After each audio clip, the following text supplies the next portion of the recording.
গল্পের শুরুতে আমরা দেখতে পাই আমাদের গল্পের হিরো এবং তার কিছু বন্ধু বান্ধব একটা আগুনের ঘেরার ভিতরে আছে, আর তাদের চারপাশ থেকে ঘিরে রেখেছে মানুষ খেয়ে ফেলা পিঁপড়ার দল।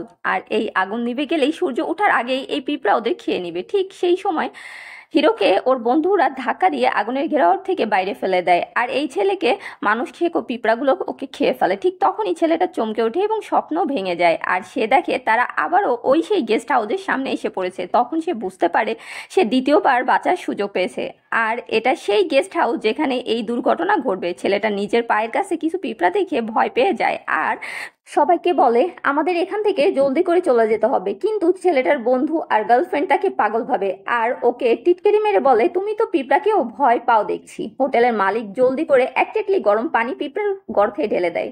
এটা দেখে ছেলেটা অনেক বেশি ভয় পেয়ে যায় আর ওনাকে বোঝাতে থাকে এগুলো মানুষ খেয়ে ফেলা পিঁপড়া, আর আজ রাতে অবশ্যই হামলা করবে। কিন্তু কেউই ছেলেটার কথা বিশ্বাস করে না, উল্টা তাকে পাগল বলে গেস্ট হাউসের ভেতরে চলে যায়। ছেলেটার জুনিয়র ফ্রেন্ড রুমে যেতে গেলে ছেলেটা তাকে আটকায় আর বলে ওখানে যেও না, কারণ ছাদ ভেঙে তোমার পা ভেঙে যাবে। হোটেলের মালিক আর জুনিয়র দুজনই তাকে পাগল ভাবতে থাকে, কিন্তু যখনই সে এই কথা বলেছে সাথে সাথে রুমের দরজার উপরে ছাদ ভেঙে সত্যিই মাটিতে পড়ে।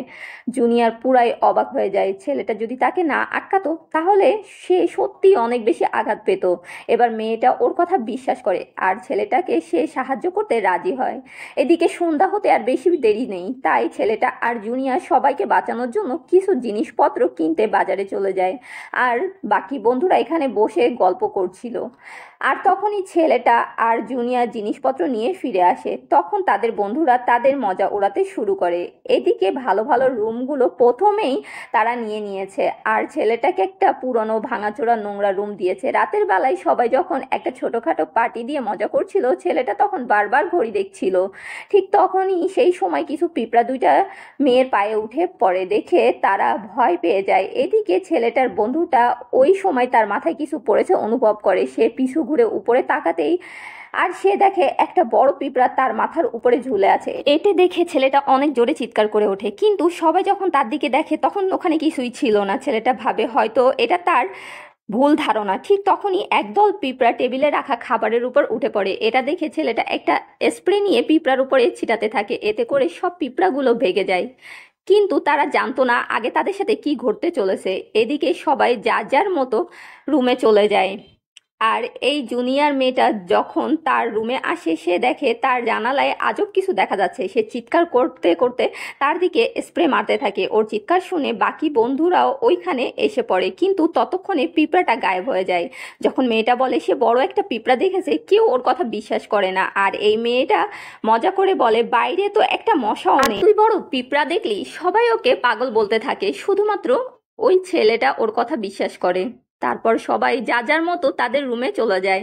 সকালবেলায় বন্ধু ও তার গার্লফ্রেন্ড আসে, তখন তার শরীরে লাল লাল দাগ থাকে, কিন্তু এটাকেও মজা করে উড়ায় দেয়। এদিকে বন্ধু ও তার গার্লফ্রেন্ড যখন মজা করাই ব্যস্ত ছিল, তখন আমাদের হিরো সবাইকে বাঁচানোর প্রস্তুতি নিতে থাকে, আর জুনিয়র মেয়েটাও দৌড়ে তার কাছে আসে এবং তাকে সাহায্য করতে থাকে। ঠিক তখনই ছেলেটা একটা ইমাজিন করতে থাকে। কিছু সময় পর তারা দৌড়ে একটা শুনশান জায়গায় এসে পড়ে। ঠিক তখনই পিঁপড়ার দল তাদের উপর হামলা করে দেয়।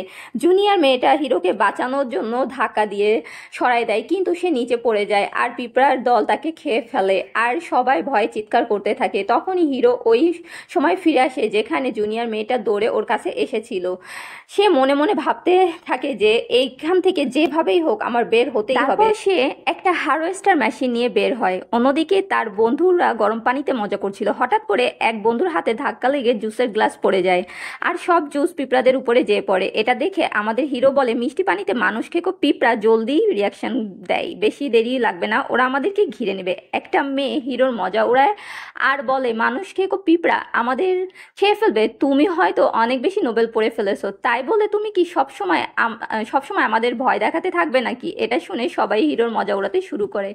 এবার ওই মেয়েটা হিরোর সামনে মধুর ডিব্বা খুলে মাটিতে মধু ফেলতে থাকে আর বলে দেখা যাক কোথা থেকে মানুষ খেকো পিঁপড়া আসে। এই বলে পুরা বোতলটাই মাটিতে ফেলে দেয়। ঠিক তখনই হঠাৎ করে মানুষ খেকো অনেক পিঁপড়ার দল চলে আসে। তিনটা বন্ধুই ভয়ে চিৎকার করতে থাকে আর আমাদের হিরোর কাছে সাহায্য চাইতে থাকে, কিন্তু পিঁপড়ার দল এত বেশি থাকে যে হিরো আর জুনিয়র ওখান থেকে ভেগে যায়। একটা বন্ধু ও তার গার্লফ্রেন্ড পানি থেকে কোনোভাবে উঠে পড়ে, কিন্তু পিঁপড়াগুলো পানিতে বিষাক্ত তরল ঢেলে দেওয়াতে এই মেয়েটা পানি থেকে বের হতে পারে না আর সে ওইখানেই মারা যায়। এই বন্ধু ও তার গার্লফ্রেন্ড হিরোর দরজা নক করে আর সাহায্য চায়, কিন্তু আমাদের হিরো দরজা খুলে না, কারণ তার কাছে মনে হয় এখানে যা কিছুই হচ্ছিল তা সব ওদের কারণেই হচ্ছিল। ঠিক তখনই এখানেও ওই মানুষ খেকো পিঁপড়ার দল চলে আসে আর এরা দুজন কান্নাকাটি করে হিরোর কাছে সাহায্য চাইতে থাকে। Hey guys, welcome to my channel. তো কেমন আছো সবাই? নিশ্চয়ই ভালো আছো। আমিও আলহামদুলিল্লাহ অনেক ভালো আছি। তো তোমাদের সামনে আবারও হাজির হয়ে গেলাম নতুন একটা ড্রামা নিয়ে। তো তোমাদের এই ড্রামা কেমন লাগছে অবশ্যই অবশ্যই কমেন্ট করবা, কারণ তোমাদের কমেন্ট করতে তো হাতে ব্যথা করে। যাই হোক, তারপরে কমেন্ট কইরো, ঠিক আছে? আর লাইক দিতে ভুলবা না। ভিডিও যদি ভালো লাগে অবশ্যই লাইক করবা, চ্যানেলটাকে সাবস্ক্রাইব করবা, নোটিফিকেশন বেলটা চালু করবা, ঠিক আছে? নাইলে কিন্তু মারবো এখানে, লাস্ট পর্বে তোমাদের বাড়ির উঠানে, বুঝছো? সাবস্ক্রাইব কিন্তু করে দিবা। ওকে, বাই।